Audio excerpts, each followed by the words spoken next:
Here's how Report on Business columnist Dave Parkinson wants you to understand the Bank of Canada.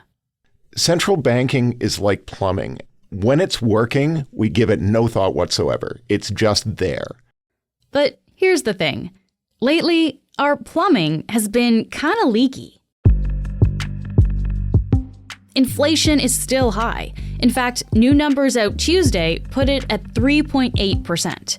Still nearly double the Bank of Canada's target of 2%. So now we're thinking about how do we fix this? What's wrong with this? Why isn't it working? Calling people, yelling at people, because we don't get it. And that's why we don't get it, because when it works, we never think about it. The fix for these leaks, according to the Bank of Canada, is to raise interest rates. They're currently at 5%, and we're expecting another decision on them next week. So, the plumbers are working hard, and we're standing over them wondering why it's costing us so much. Today, we're going to talk to Dave about the plumbing of Canada's economy, so we can really understand how it works, what people's concerns are, and what can be done about it all. I'm Menaka Raman-Wilms, and this is The Decibel from the Globe and Mail. Dave, thanks so much for joining me. Well, thanks for having me. So, Dave, Canadians have been, of course, feeling the impact of higher interest rates. And probably as a result, a lot of people now have opinions about the Bank of Canada and what it's doing, right? But when it comes down to it, people are really feeling the strain. So is everything as bad as it can sometimes seem? It depends on who you are. Increasing interest rates, falling interest rates, they apply across the entire economy, but they don't affect individual households, individual businesses the same way. So what they're seeing is they kind of expected that it would hit the poorest people in the economy, the lowest income people, the hardest. But what they've also found is that actually some of those same pressures have actually been helping some of the lowest income people in the country, in that, the inflationary pressures have been tied very closely to a very strong labor market, which has been helping people at the bottom end of the labor market. It's been improving job availability, and it's been improving wages in a way that we haven't seen probably in a generation. In fact, disposable income has actually gone up. So in a weird way, though, that's helpful for people in low incomes because their wages are going up, but unhelpful to the Bank of Canada because it's trying to slow down consumption. Right. And it's actually seeing a little more consumption than it maybe had expected to see from some of the people it expected would get hit hardest. So it sounds like this is both helping and hurting kind of the Canadians with the lowest income. Yeah, There's two sides. And it's going to depend a lot on how much debt do you carry. The people who carry a lot of debt get hit harder. It turns out that the people who are being hit the hardest in terms of their debt to disposable income ratios, which is a really good way of measuring how severe your debt load is. The people who are getting hit the hardest are sort of the middle of the age range, kind of 35 to 55, because those are the people who hold the bulk of the mortgages. Ah, yes. Strangely, though, people younger than that, sort of the 20 to 35, they're actually doing better in terms of their debt loads. And we can only theorize on this, but it seems like what's probably happening is that they're just not buying houses because it's become too expensive. The mortgage rates are too high. They're holding off being in the market. That's actually giving them a little bit more flexibility in terms of disposable income. So again, the bank is trying to gauge where these pressures are landing and whether they're actually having the desired effect. That's the plumbing, right? This is the plumbing within this whole process. Okay.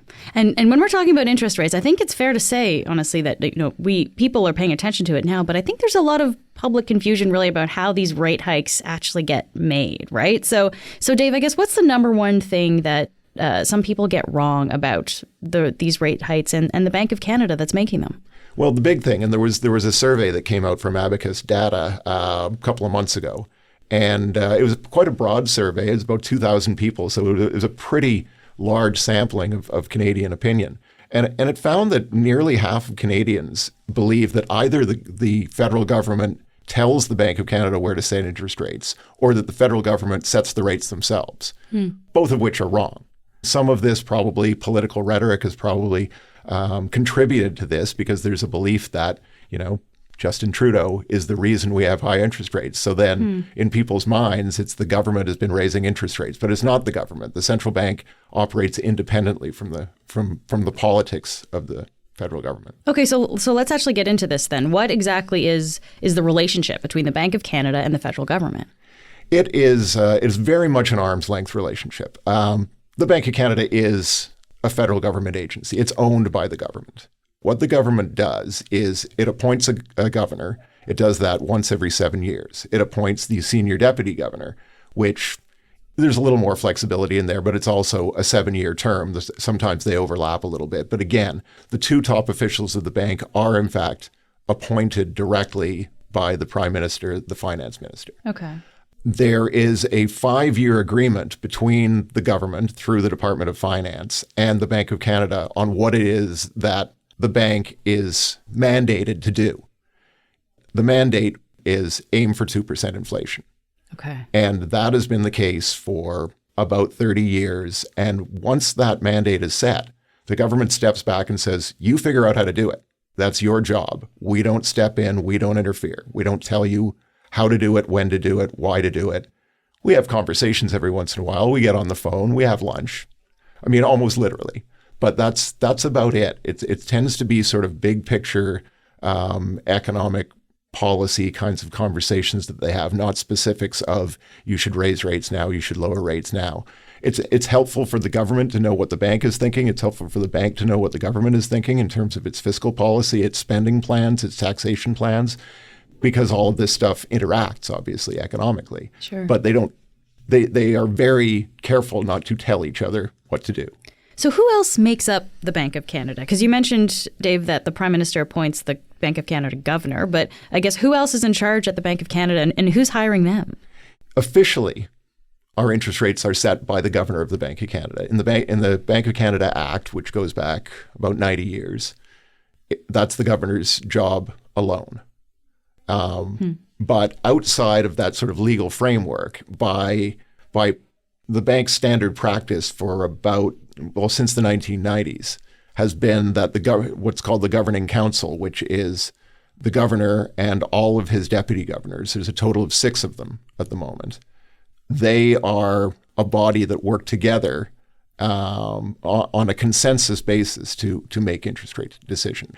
Sometimes they bring in people from the outside. There is currently a sort of a new twist that the bank introduced this year, which was to have an independent member of the Governing Council who has had no previous connection with the bank and is considered completely an outsider from the bank's sort of longstanding group that works together to form the policy. So they brought in somebody as a sort of an independent voice on the panel. Was that the motivation behind that change, to get a different perspective? Yeah, and it's one of the things that a lot of central banks in the world have been increasingly doing, is trying to broaden the base of their decision making. And this is obviously one of the things that people have become concerned about, because now that they're actually looking at this process, they're asking themselves, well, who are these people who are making the decisions, and who voted for them? Well, the answer is that nobody voted for them. Then the question becomes, well, why this group of people and not some other group of people? I want to go back to something you mentioned a bit earlier, Dave. You said that the bank was set up to be independent. Why is that? Why was the bank set up to be independent in the first place? Well, I guess the answer to that is look at the places in the world where central banks have not operated independently. And it tends to go very badly.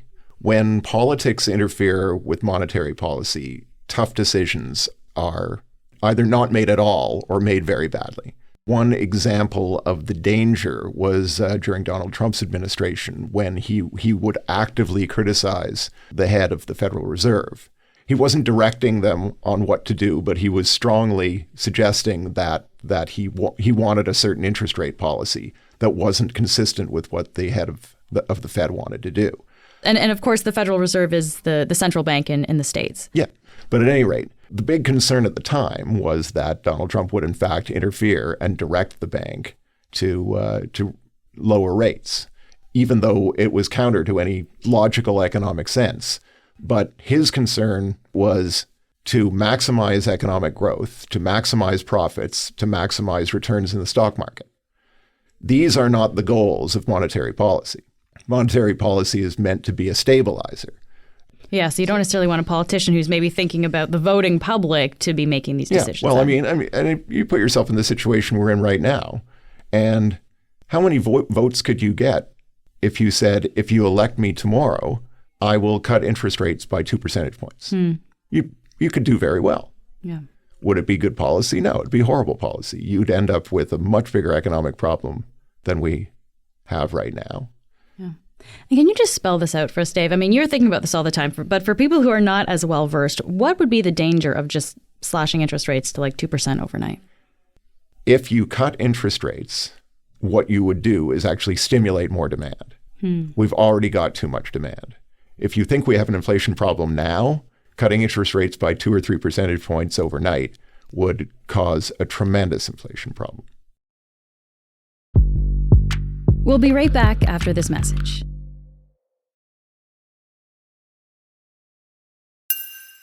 So to recap a little bit, there's Bank of Canada. It's got a governor. That person is appointed by the federal government, but the bank is independent from the federal government in terms of the decision it makes to raise or lower interest rates is the big one, right? So I guess what do we know, Dave, about how those decisions are made when it comes to setting interest rates? We do know that the Governing Council gets together every 6 or 7 weeks. We know generally how the process works. We don't know specifically what is said in the room.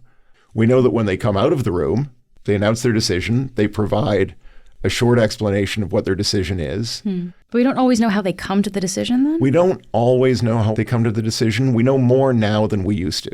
The bank has been getting better and better at being transparent. But ultimately, we don't know what each of those 6 people who make that decision, we don't know their specific individual opinions. We don't know what objections some of them may have raised in great detail or who raised them. We don't know how unanimous the decision is. Officially, it was by consensus, but we don't know how unanimous it was. There could be a couple of outliers who get talked into it in a meeting, but we have no way of knowing that. Do we have any idea of the things they consider, though, at least when they're talking about these things? We do now. The bank, as of this year, has been publishing what they call a summary of deliberations. Now, this was a long time coming, and the bank actually resisted it for a long time. They wanted their conversations to be entirely confidential, and so that the people in the room would feel, I guess, free to say whatever they wanted to say to whomever they wanted to say it within the walls of that meeting. So now what they've done is they've come out with something that does not quite tell you who said what, but it is a summary of the conversation that they had in those meetings leading up to the decision. Okay, so transparency is one of the criticisms. It sounds like they're trying to do a little bit to alleviate that. But are there any other common critiques, I guess, Dave, of the bank? Well, and I think that's probably the biggest one, is that it's a black box. And again, this is an extremely powerful group. Being the governor of the Bank of Canada is maybe the single most powerful economic position in the country, unelected. It's a natural criticism of why does somebody with so much power is not really answerable to anybody. Yeah, so that's like, I guess, a question of accountability right there then. Yeah, and I think there is accountability, but it's informal, it's not frequent. Governors do go on a regular basis and speak to parliamentary committees, both in the Senate and in the House of Commons. It's regularly scheduled. It happens multiple times a year. It's not as if there is no political oversight of this group.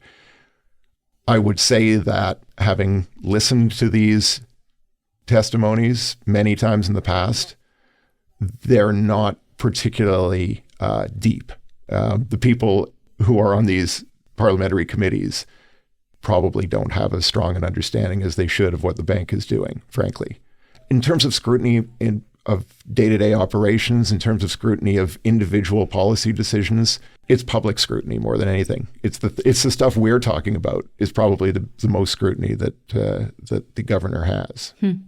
I guess with the question of accountability here, I mean, the prime minister appoints the governor. Does that also mean that they could fire one? And isn't that a way maybe to also hold the bank accountable? Well, I think Pierre Poilievre has suggested that that's entirely a legitimate way to make the bank accountable. In practice, it has literally never happened. It came close in the early 1960s with James Coyne. What was that situation? Well, Coyne and the Diefenbaker government had some fundamental disagreements, and in fact, Coyne was giving public speeches telling the government what he believed it should do in terms of fiscal policy. The government started leaning back hard against him, telling him what to do in terms of monetary policy. It kind of came to a head where it was, either you quit or we fire you. Coyne quit. So the process now is that there's something actually built into the Bank of Canada Act called the government directive. So if the Bank of Canada governor is setting monetary policy in a way that the finance minister believes is fundamentally flawed, the finance minister can go to the governor and say, this is what we want you to do. It is assumed that if a government took that extreme move, the governor would resign. It's assumed that it would create financial chaos.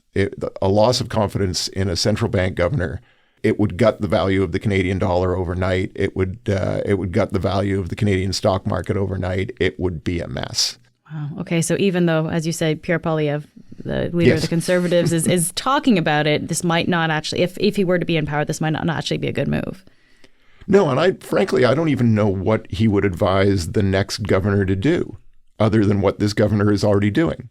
His objection is that we got in this problem with inflation in the first place. His objection is with what the governor didn't do a year and a half ago, not with what the governor is doing now.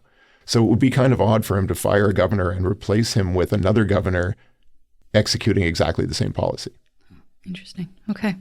Okay, so Dave, we talked about kind of like a few things here and there that the bank has been changing. I wonder, are there any broad changes that the government could make to address the concerns that people have around the Bank of Canada? Well, there are. Whether the government is prepared to do that kind of thing, I don't know. In Australia, their government and their public were upset enough about the direction of interest rates, about the direction of inflation. And one of the things they came out with was a notion that instead of having so much power in the hands of the governor or the governor and a few people who work with the governor, they came out with a whole range of proposals. But a key one was to set up a new body of a new panel of basically independent experts who would set the policy and have the governor be one member of that panel. Now, a similar proposal has recently come up in a bill that was tabled in the Senate. Diane Belmar is the senator who tabled it, and that is the centerpiece of her proposal, is to get rid of the governing council, which is effectively a bunch of Bank of Canada employees, with, as I said, one exception now, one external expert, and to make it a panel that is majority external experts. It's still not an elected body. At least it's one that is a little bit less sort of internal clubby, might have a more diversified range of opinions, and maybe that would be a more robust decision-making process. Interesting. So you said this was a bill introduced in the Senate. Yeah. What are the chances here then of that Zero. happening? Okay. It's essentially a private member's bill, but the whole idea is let's get people talking about this. Maybe there is a model that makes more sense than the one we're doing, is maybe more publicly responsive. Maybe inflation as the sole objective is not enough. Maybe we should be looking at another thing. That's one thing that Diane Belmar's bill does talk about, is saying maybe Canada needs a dual mandate. Lots of other governments do. Usually it means looking at inflation and maximizing employment at the same time. Instead of just looking at inflation, basically. And it's difficult to do because those two things aren't always consistent. But a lot of other central banks have done it. The Fed in the U.S. has a dual mandate. It's not impossible to try to juggle these two priorities and put them essentially on an equal footing. I should say that the last 5-year renewal that the Bank of Canada had in 2021 does in fact talk about maximizing employment, but as a secondary goal. It's all worth talking about. Just because something was set in law somewhere and it's always been done this way doesn't mean that it always should. Yeah. A big question I have here, Dave, is we've talked a little bit about kind of politicians, and they're wading into this now, right? And this is also why people are hearing opinions about the Bank of Canada. How do we keep this discussion from being so partisan? Because I think that's a big part of what we're seeing these days in federal politics, and this is informing people's opinion about the Bank of Canada. I think as the public, as voters, we need to be smarter about this stuff. We need to understand it better ourselves. We need to educate ourselves better on it. If we don't want partisan politics to take over the discussion, we have to demand that our elected officials have those discussions on a higher level, on a realistic level. We need to have our leadership not just upset that the plumbing's not working, but actually go to the trouble to understand what the problems are and try to address them with meaningful policy. Dave, thank you so much for taking the time to walk us through all this today. Oh, it's my pleasure.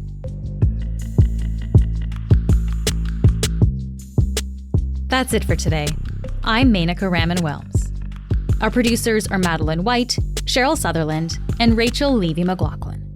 David Crosby edits the show. Adrian Chung is our senior producer, and Angela Pacenza is our executive editor. Thanks so much for listening, and I'll talk to you tomorrow.